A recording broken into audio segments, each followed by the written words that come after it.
राजधानी में सियासत आज फिर से गर्म है। एक बार फिर से आज राजधानी लखनऊ में सुभासपा के राष्ट्रीय अध्यक्ष ओम प्रकाश राजभर और एआईएमआईएम के राष्ट्रीय अध्यक्ष असदुद्दीन ओवैसी की मुलाकात होनी है। हमारे साथ में इस समय ओपी राजभर जी मौजूद हैं, सीधे उनसे बात करेंगे। राजभर जी, आज फिर से ओवैसी साहब लखनऊ में है, मुलाकात है आप लोग की? जी, मुलाकात है और बातचीत है। जो हम लोग अलग अलग अपने संगठन को, सभी पार्टी के लोग, मोर्चे में जितने लोग हैं सभी लोग संगठन को मजबूत कर रहे हैं।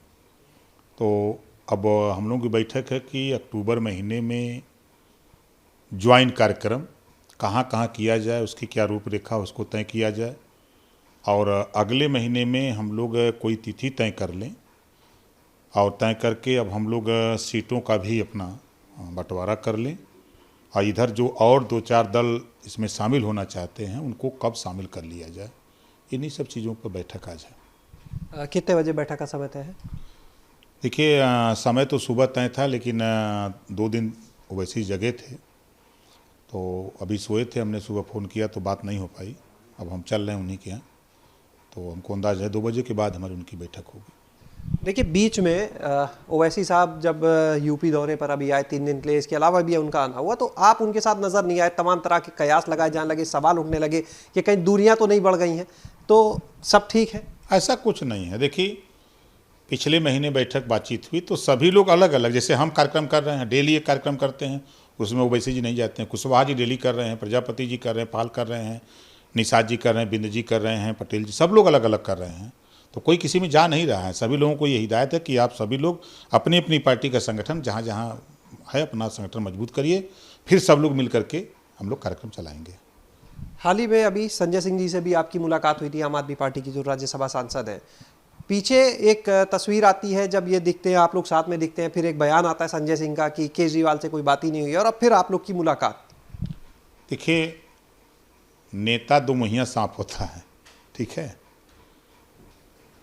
हमारा प्रयास है कि हम जो उत्तर प्रदेश में अलग अलग लड़ रहे हैं, हम लोग मिल करके 403 सीट है, सब लोग मिल के लड़ा जाए और एक अच्छी स्थिति लड़ाई की होगी, बनेगी। तो हमारा प्रयास तो हम शुरू से ही कर रहे हैं। अभी तक हम लोगों ने 10 दलों को जोड़ करके रखा है और चंद्रशेखर जी से भी बात हुई, मुकेश साहनी जी से बात हुई, बात हमारी शिवपाल जी से भी हुई और कई नेताओं से बातचीत हो रही है। अब जल्दी कौन लोग आना चाहेंगे, अब फाइनल हम जल्दी करने के लिए अब इधर लखनऊ 1 हफ्ते में कर लेंगे कि कौन कौन लोग इसमें और शामिल होंगे कि नहीं होंगे, एकदम क्लियर कट होके फिर आगे हम लोग अगली रणनीति पे निकलेंगे। तो क्या कोई प्रारूप भी तैयार कर चुके हैं अक्टूबर से, किस तरह के आप लोग कार्यक्रम करेंगे, क्या उसकी रूपरेखा होगी या अभी फाइनल होना है? नहीं, देखिए, 27 अक्टूबर को हमारी पार्टी का स्थापना दिवस है, तो स्थापना दिवस हम लोग मऊ में मनाने की तैयारी में हैं। तो उसके पहले सारी चीज़ें हम सब क्लियर करना चाहते हैं कि सब कुछ ठीक ठाक करके हम लोग उस बड़ी रैली मऊ में किया जाए।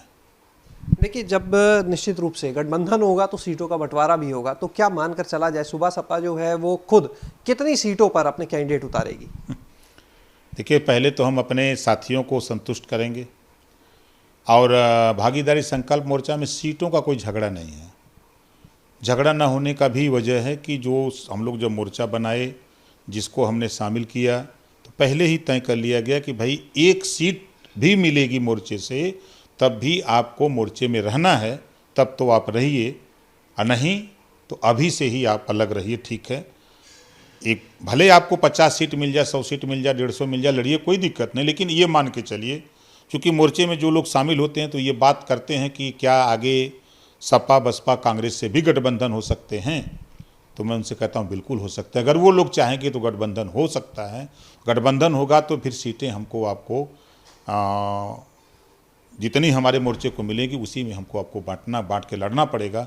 उस नाते कोई विवाद न आगे हो, तो इसके लिए सब लोग एग्री हैं। यानी गठबंधन किसी से कुछ भी हो सकता है, उद्देश्य एक है कि किसी तरह से भाजपा को हटाना कह सकते हैं? नहीं, भाजपा को हटाना उद्देश्य नहीं, हमारा उद्देश्य है कि उत्तर प्रदेश में सरकार बनाना। जब हम सरकार बना लेंगे तो अपने यहाँ भाजपा हट जाएगी। हम भाजपा को हटाने के लिए नहीं लड़ रहे हैं, हम सरकार बनाने के लिए लड़ रहे हैं। हमारा साफ साफ उद्देश्य है कि 1931 के बाद जातिवार जनगणना नहीं हुई देश में। ब्राह्मण कितना है, राजपूत, यादव, पटेल, चौहान, बिंद, केवट, मल्लाह, धोबी, धरकर, पासी, खटीक, अर्कबंसी, बंजारा, बहेलिया, खंघार, पासवान, दुसाद, नाई, गोंड, लोहार कितना है, इसकी गिनती नहीं है किसी जाति की। तो जब संविधान में हर 10 साल पे जातिवार जनगणना का प्राविधान है तो सरकार जातिवार जनगणना क्यों नहीं करा रही है? अगर नहीं करा रही तो 22 में हम सरकार बना करके हम जनगणना कराएंगे, जातिवार जनगणना।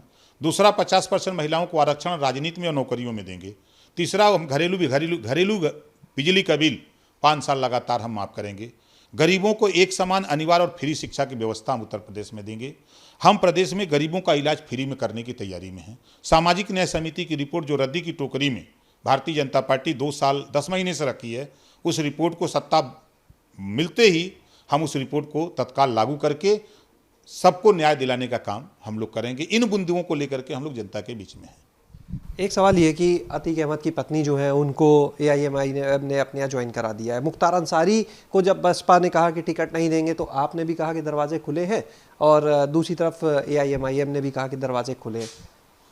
क्या लगता है इसकी वजह से जो ये आपका मोर्चा है इसकी छवि पर कोई असर नहीं आएगा आगे जब जनता के बीच जाएंगे? देखिए, भारतीय जनता पार्टी के टिकट पर ब्रजेश सिंह जी एमएलसी बनते हैं तो कोई छवि खराब नहीं होती है। अभी पंचायत चुनाव में धनंजय सिंह की पत्नी भारतीय जनता पार्टी ज्वाइन करती हैं और जौनपुर में जिला पंचायत अध्यक्ष सीट मिलती है अपना दल यस को, और वो बीजेपी उनको समझा के बैक करा देती है और धनंजय सिंह की पत्नी को जिला पंचायत अध्यक्ष बना देती है। अब देखिए खेल, वहीं विकास दुबे का इनकाउंटर लोग करते हैं, गाड़ी पलटते हैं।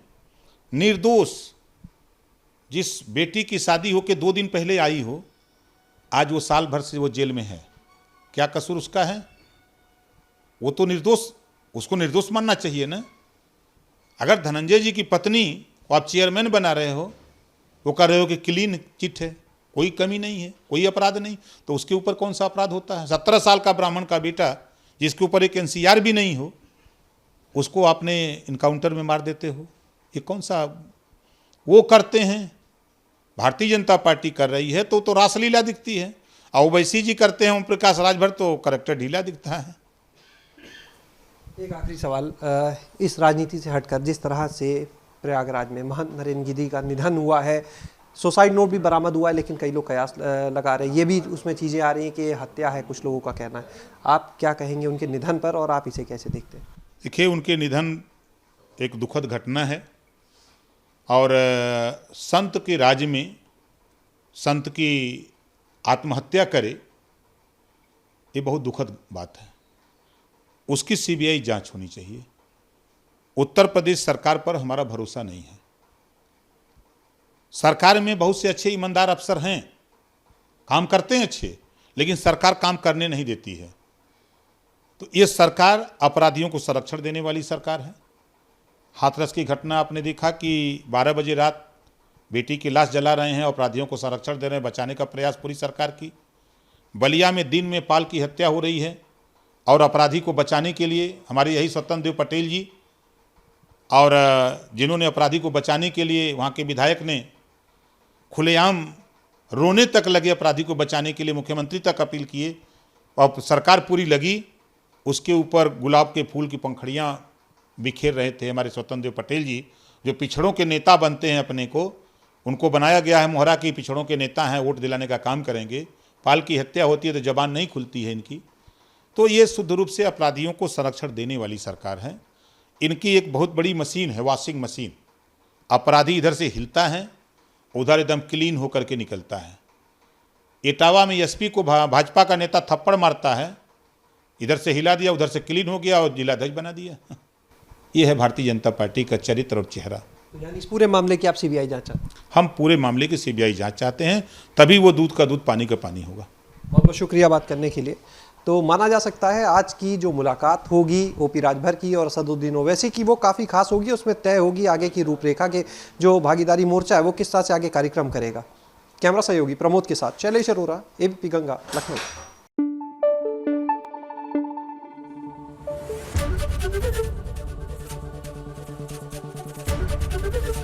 एबीपी गंगा, खबर आपकी, जुबान आपकी।